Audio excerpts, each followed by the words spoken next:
So for today's video, I'm going to be showing you guys how I created this DIY abstract art piece. So this project was actually a lot easier than I thought it was going to be. I'm not typically like a crafty DIY person, but once we started and we kind of got the hang of it, we realized there's no real right or wrong way to do it. So we just kind of started to have fun with it. It actually didn't take us a long time. It probably took us about an hour or less to finish the whole thing. We didn't really know what we were doing, but that was like the fun part about it.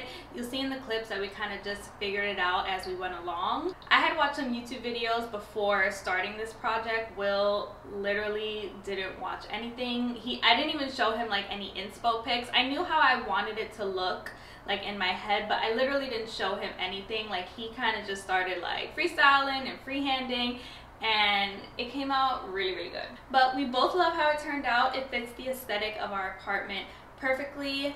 Everything in our apartment is very minimal, and I know when you watch a lot of these home decor videos, the most used word is minimal, but our apartment truly is like very minimalistic, very modern.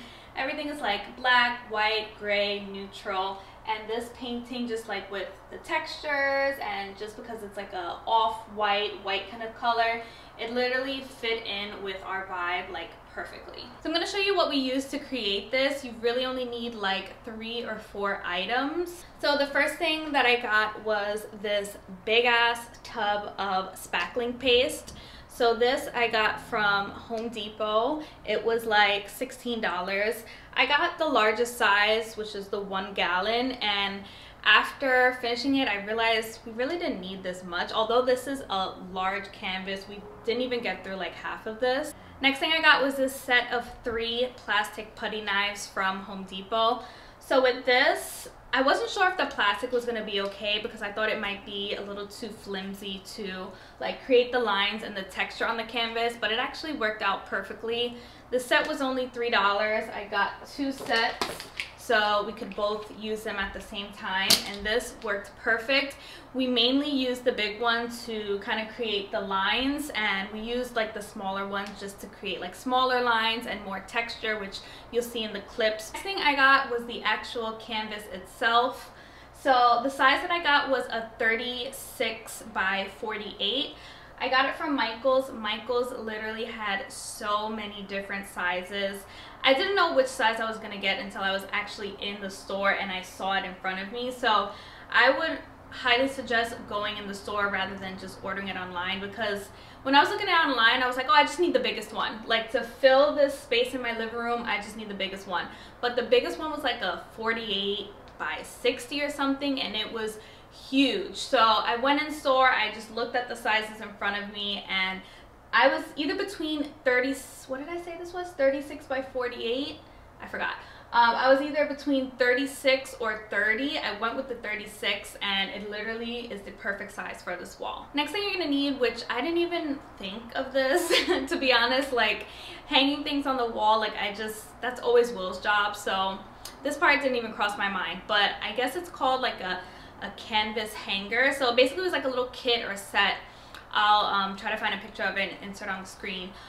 It's basically just all the items you're gonna need to hang it up on the wall, which completely like went right over my head, but you're gonna need that too because obviously you need a way to put it on your wall. And that's really it. The only other thing we used was just like a dirty old sheet that we had in our linen closet. Some people I know use like the plastic that you buy from Home Depot when you're painting. You could do that. Just something that you can put down on the floor so your floor doesn't get dirty. One last thing that I used, which was really random, was a plastic fork. So the main thing we wanted to do was create texture and create lines on the canvas. And we did do a lot of it with the putty knives, which I'll show you in the clips, kind of just going like that and creating the lines. But at the last minute, like we kind of just wanted to add different textures in. So I just grabbed a plastic fork from our kitchen and kind of just started going like that on the canvas, and it turned out really cool actually. So what we initially used the fork for was to kind of etch our initials into the bottom corner of the painting. This was Will's idea kind of at the last minute. He was like, should we just put our names on it? So we took the fork and we like broke it off, and he used it like as a pencil to put NW 2020 because we literally made this yesterday, which was New Year's Eve, so we figured to put 2020 on it. And it's just a really cute like touch at the end, just like to make it like very personal to me and him. That's really all you're gonna need to create this DIY abstract art piece. So if you want to see how we did it, then just keep on watching.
Any YouTube tutorials or anything.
Oh, Peter.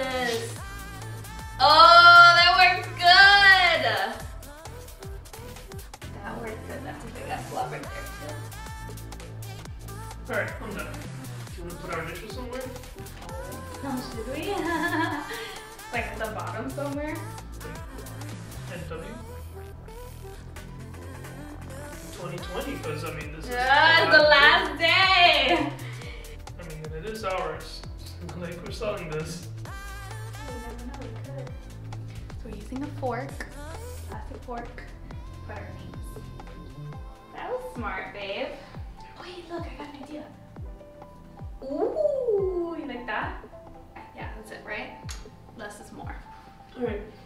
Yay! Huh? Is it on the dry out?